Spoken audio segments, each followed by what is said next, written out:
মানে আজকে দুপুরে যে জায়গায় বসে ভাতটা খেয়েছি না, সত্যি ভালো লাগছে। মানে আমি 5 স্টার হোটেলেও অনেক গেছি, কিন্তু এত সুন্দর যে আমাদের বিখ্যাত হাওড়া ব্রিজ তার নিচে বসে ভাত খেতে পারবো এখানে কখনো ভাবিনি।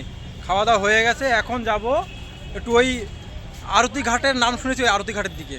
তোমরা আরতি ঘাটটাও দেখতে হবে, চলো ভিডিওটা কন্টিনিউ দেখতে থাকো, বেশ সুন্দর হবে কিন্তু আজকে ব্লগটা। আর তোমরা এসে অবশ্যই ঘুরে যাও এখানটায়। বসে খেলাম আর এদিকে দেখো ক্যামেরা ঘোরালেই হাওড়া ব্রিজ। তা আজকের ভিডিওর ইন্ট্রো হলো এটাই, যে এত সুন্দর জায়গায় বসে ভাত খেয়েছি। দেখো হাওড়া ব্রিজ আর তার নিচে হোটেল। তা তোমরা 5 স্টার হোটেলে বসেও যদি খাও এরকম মজা পাবে না। তা আজকে এই সুন্দর জায়গায় বসে ভাত খেয়েছি দুপুরে। তা তোমরা অবশ্যই এই জায়গায় এসে ভিজিট করো, আমার তো খুব ভালো লাগলো জায়গাটা। মর্নিং গাইস, আজকে সবচেয়ে ভালো লাগছে দেখো সকাল সকাল মোহনদাস স্নান করে দোকানে যাচ্ছে। সত্যি আমার বন্ধু অনেক চেঞ্জ হয়েছে, আমাকেও এবার চেঞ্জ হতে হবে। সত্যি সত্যি বাহ, ভালো লাগছে এইখানটায়, ভালো লাগছে এখানটায় যে অনেকদিন পরে বন্ধুকে দেখছি সে স্নান করে সকাল 6টার সময় দোকানে যাচ্ছে। আর আমাকে বলছে দায়িত্ব নিতে হবে, দায়িত্ব না নিলে হবে না। গুড, ব্যবসাও বড় জিনিস, অনেক কিছু করা যায় ব্যবসা থেকে। চলো, আমার মন ভরা ভালোবাসা রইলেও যেন নিজের স্বপ্ন পূরণ করতে পারে আবার নতুন করে। আমার ফ্রেশ হবো, মুখ টুক ধুয়ে ওর সাথে সাথে যাই, বেরিয়ে যাই। চলো দেখি, আজকে ব্রেকফাস্ট করবো সল্টলেকে। ইচ্ছা তো আছে, দেখি ওর সাউথ ইন্ডিয়ান খাবার খাবো যদি পাই। আমার ব্রেকফাস্ট বন্ধু চালায় আসলো। আর এই যে মোহন্তদার কিন্তু দোকান খুলছে এখন, অনেক দিন পরে মোহন্তদার সাথে মোহন্তদার দোকান খুলতে এসেছি দুজনে। আচ্ছা, আমি আর স্কুটি চালাচ্ছি, ভিডিও করে দেখো কখন দোস্ত, দেখেছো? চলো আমি চাটা নিয়ে আসি, বন্ধুদের দোকানটা খুলতে লাগুক। চলো। আর বন্ধু কিন্তু কথা দিয়েছে 6 মাস পরে এই স্কুটি, 1 বছর পরে 4 চাকা। চলো এখন চা কিনতে যাবো। আমাদের দাদা আর বৌদি এখন সকাল সকাল চা খাবো। আর এই যে আমাদের বাপুজি কেক, ফেমাস কেক এখানের। দাদাকে দেখে রাখো ভালো করে, দাদা কিন্তু আমাদের চা বানিয়ে দেয়, লিকার চা বলে লিকার চা সব বানিয়ে দেয়। যে চা চলে এসছে, এই যে গরম গরম লিকার চা। সকালের ব্রেকফাস্ট হলো লিকার চা, আর আসছে হলো বাপুজি কেক। এখন আমরা খাবো চা আর বাপুজি কেক। এটা খেয়ে আমি একটু কাজে যাব। আর বন্ধু ওদিকে দোকানে খুলছে, ব্যবসা চালু করেছে, ভালো করে করবে। আর এদিকে লোক সবজি বিক্রি করছে। আমার এই ভিডিও কে কোথা থেকে দেখো জানি না।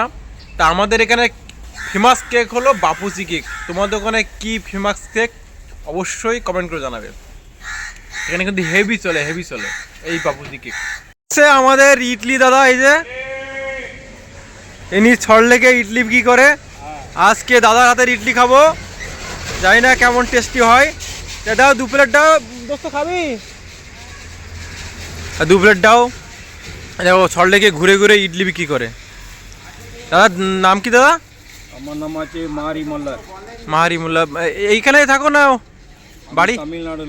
তামিলনাড়ুর লোক। ও তাহলে তো আরো ভালো হবে খাবার হাতের। তামিলনাড়ু থেকে দাদা এসে ইডলি বিক্রি করছে সল্টলেকে। আজকে সাউথ ইন্ডিয়ান খাবার খেয়ে ব্রেকফাস্ট করে বলেছিলাম, পেয়ে গেছি বন্ধুরা। এই যে ইডলি। বলিয়ে কত করে দাদা তোমার? 30 টাকা। 30 টাকা কেন? 20 টাকা করে খেলাম তো আগের দিন। অনেক 30 টাকা এখন 30 টাকা হয়ে যায়। আমি খেয়েছি 3 দিন আগে 20 টাকা করে। তুমি কি বলছো? 2 পিস করে, 2 পিস। তুমি এরকম করলে হয় না? আমি পরশুদিন খেয়েছি, তারকেশ্বর খেয়ে গেছি। ভিডিও আমার কাছে ভিডিও করা আছে, পরশুদিন আগে আমি খেয়েছি, ভিডিও করা আছে আমার কাছে। আমি রেগুলার ভিডিও করি এরকম। আমি কি বলছি শোনো, তুমি 2 প্লেট দাও 50 টাকা না, 20 টাকা করে, 10 টাকা বেশি না। তোমাকে ভিডিও দেখাবো, এখন আমার কাছে আছে। চাটনি কি আরেকটা হলো লাল চাটনিটা বলতো। গাইস দেখো আমাদের ঠকিয়ে দিচ্ছে দাদা। তুমি কে দেখো না, ও সব হলুদ চাটনি দরকার নেই তোর। চলে এই যে চলে এসছে।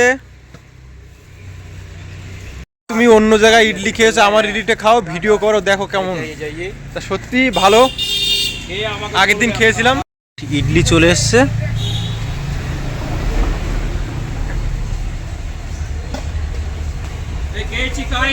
খেয়ে বলো কেমন হয়েছে, টেস্ট করি। দাদা ওয়েট করছে, দাদা দাঁড়িয়ে আছে, মানে কেমন হয়েছে বলতে হবে। তো চলো টেস্ট করি কেমন হয়েছে। এই যে না বস, ভালো ভালো, আলাদা রকমের টেস্ট আছে। হ্যাঁ অবশ্যই অবশ্যই।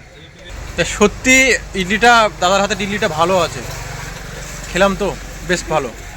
কে যে জায়গায় বসে ভাত খাচ্ছি সেই জায়গায় 5 স্টার হোটেলে বসেও এরকম মানে মজা পাবে না। ওখানে দেখো হাওড়া ব্রিজ দেখা যাচ্ছে, এই যে হাওড়া ব্রিজ ভালো করে বোঝা যাচ্ছে, রোদ পড়ছে, হাওড়া ব্রিজ ওখানে। আর আমি এখানে বসে খাচ্ছি, এই যে হাওড়া ব্রিজ দেখা যাচ্ছে কিন্তু। আর এখানে বসে এই যে মাছ ভাত খাচ্ছি, এই যে বৌদির দোকানে বসে খাচ্ছি, ওদিকে হাওড়া ব্রিজ দেখছি আর ভাত খাচ্ছি। তা 5 স্টার হোটেলে বসেও এই মজা পাবে না, যে হাওড়া ব্রিজের নিচে বসে এরা মাছ ভাত খাচ্ছি আর কত সুন্দর জায়গা। চলো দুপুরে খাওয়া লাঞ্চটা এখান থেকে কমপ্লিট করি। এই যে মাছ ভাত দিয়েছে আমার পাতে, খেয়ে নেই। এই যে বৌদি রান্না করে, বৌদির দোকানে আসবে অবশ্যই, এখানে হাওড়া ব্রিজের নিচে বসে খেতে পারে মজা করে। দূর মানে আজকে দুপুরে যে জায়গায় বসে ভাতটা খেয়েছি না, সত্যি ভালো লাগছে। মানে আমি 5 স্টার হোটেলেও অনেক গেছি, কিন্তু এত সুন্দর যে আমাদের বিখ্যাত হাওড়া ব্রিজ তার নিচে বসে ভাত খেতে পারবো এখানে কখনো ভাবিনি। খাওয়া দাওয়া হয়ে গেছে, এখন যাব একটু ওই আরতি ঘাটের নাম শুনেছি, ওই আরতি ঘাটের দিকে। তোমরা আরতি ঘাটটাও দেখতে হবে, চলো ভিডিওটা কন্টিনিউ দেখতে থাকো, বেশ সুন্দর হবে কিন্তু আজকে ব্লগটা। আর তোমরা এসে অবশ্যই ঘুরে যেও এখানটায়। বসে খেলাম আর এদিকে দেখো ক্যামেরা ঘোরালেই হাওড়া ব্রিজ। তা আজকের ভিডিওর ইন্ট্রো হলো এটাই, যে এত সুন্দর জায়গায় বসে ভাত খেয়েছি। দেখো হাওড়া ব্রিজ আর তার নিচে হোটেল। তা তোমরা 5 স্টার হোটেলে বসেও যদি খাও এরকম মজা পাবে না। তা আজকে এই সুন্দর জায়গায় বসে ভাত খেয়েছি দুপুরে। তা তোমরা অবশ্যই এই জায়গায় এসে ভিজিট করো, আমার তো খুব ভালো লাগলো জায়গাটা। মাসিমার দোকানে ভাত খেলাম, দাম কত জানো? মাত্র 70 টাকা। আর নিউ টাউনে 100 টাকা 80 টাকা। তা দামও কম আর মজায় বসে খাবে। তা অবশ্যই এসে মাসিমার দোকানে খাবে, হাওড়া ব্রিজে আসলে অবশ্যই এখানটায় খুব ভালো। তা আমি 100 টাকাই দেবো, কেন আর 70 টাকা দেবো না, আমি 100 টাকায় খাই প্রত্যেক দিন। ওরা খাওয়া দাওয়ার পরে একটা জায়গায় এসছি, দেখো কত সুন্দর, মানে খেয়ে দিয়ে এসব জায়গায় বসলে না আলাদা লেভেলের লাগবে। দেখাই তোমাদেরকে একবার। আমি এইখানে বসে আছি, দেখো জায়গাটা দেখো, সেই লেভেলের লাগছে না। এই জায়গাটার না বাবু কি ঘাট বলে বাবু? রামকৃষ্ণপুর ঘাট। বাবুরা খেয়ে দিয়ে এখানে রেস্ট করছে। দেখো রামকৃষ্ণপুর ঘাট আর হ্যাঁ আরাম করা ঘাট। হ্যাঁ বাবু ঘুমিয়ে বলছে আরাম করা ঘাট। ওদিকে দা 42, ওদিকে স্টেডিয়াম, আরাম করা ঘাট দেখতে পাচ্ছ, ওই কিন্তু স্টেডিয়াম। আর এদিকে দা 42, এদিকে হ্যাঁ ইডেন গার্ডেন, আর ওদিকে স্নান করছে ওই ইডেন গার্ডেন, আর এই দা 42। আর এদিকে দেখো সব স্নান টান করছে, মানে সেই লেভেলে এই জায়গায় বসে আলাদা লেভেলের মজা। বাবুরা দেখো আরামসে ঘুমাচ্ছে এখানে। তা তোমরাও বসে বসে শুনছি এই পাশে কিন্তু আরতি হয় না, আরতি ঘাট। বাবু বলছে 6:30 থেকে 7টা পর্যন্ত নাকি এখানে আরতি, 8:30 পর্যন্ত এখানে আরতি হয়। তাহলে তো একদিন আসতেই হবে সন্ধ্যেবেলা। আমি বাবুঘাটে আরতি দেখেছি, কিন্তু এইখানে আরতি কখনো দেখিনি। আচ্ছা এইটা পুরাতন, মানে এটা পুরাতন ঘাট বাবু বলছে, ওটা তো নতুন হয়েছে। এখানে একদিন আসতে হবে, খুব সুন্দর লাগলো, খুব সুন্দর। মানে খেয়ে দিয়ে যদি বাড়ি এখানে হতো না, খেয়ে দিয়ে এখানে রেস্ট করতে আসতাম। আমাদের বাড়িটা এমন জায়গায় হয়েছে, এইসব জায়গায় আমার ইচ্ছা আছে, খুব ইচ্ছা গঙ্গার ধারে একটা জায়গা নেব, বুড়ো বয়স যখন হবে, আর এখানে এরকম বাবুদের মতো বসে এরকম রেস্ট করবো, খাবো দাবো, এনজয় করবো, ব্যাস। তো খুব ভালো লাগছে, খুব ভালো লাগছে। এবার তো মাঝে মাঝে এখানে এসে হাওয়া খাতে আসতে হবে, দেখতে পাচ্ছি। হ্যাঁ দেখো কত সুন্দর দৃশ্য দেখছি, বসে বসে আছি, বাবুদের সাথে গল্প করছি। বলি বাবু বলছে এইখানে ঘর, এখানেই বাড়ি, এখানেই স্নান করবে গঙ্গায়, আর এখানেই থাকবে। বাবুর এখানে থাকে। আর আজকে এসেছিলাম যে গঙ্গা আরতি, এটা হলো সন্ধ্যা গঙ্গা আরতি ঘাট, সন্ধ্যা গঙ্গা আরতি লেখা আছে, গঙ্গা আরতি ঘাট। তো বেশ সুন্দর। আমি এসেছিলাম ইডেন গার্ডেনে এখানটায়, এসে এখানে এসেছি, বাবুদের সাথে বসে বসে গল্প করছি। তো বাবুরা বলছে যে এটা বাবুদের এইখানে থাকে, এখানে খায়, এখানে বসে। তো আমাকে বলতে একদিন সন্ধ্যাবেলা এখানে আসো, ফ্যামিলি নিয়ে এসে বসো, থেকে সন্ধ্যা আরতি দেখে বাড়ি যাবে। সত্যি সুন্দর, ভালো লাগছে। তা দেখো এই যে সন্ধ্যা গঙ্গা আরতি, কি ভিউ হয়ে যায় দেখতে পাচ্ছ। একটু যেতে মন চাইছে না, তবু যেতে হবে। বেরিয়ে যায় এখান থেকে, আবার একদিন আসবো। ওখানেই শেষ না, দেখো এখানে বসারও জায়গা আছে কত সুন্দর। মানে তোমরা বসে বসে এই গঙ্গার ভিউ দেখতে হবে। দেখো এই যে বাবু আরামে ঘুমাচ্ছে, বসার জায়গা, ছায়া জায়গা আছে, খুব দারুণ, খুব দারুণ জায়গা।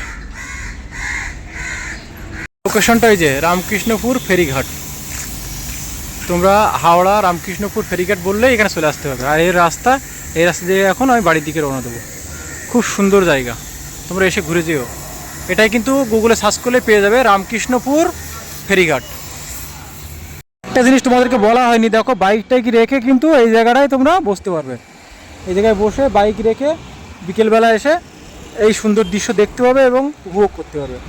এখন এই পথ ধরে আমি যাচ্ছিলাম, তাই তোমাদেরকে দেখালাম। এখন আমি এই পথ ধরে বাড়ির দিকে রওনা দেবো।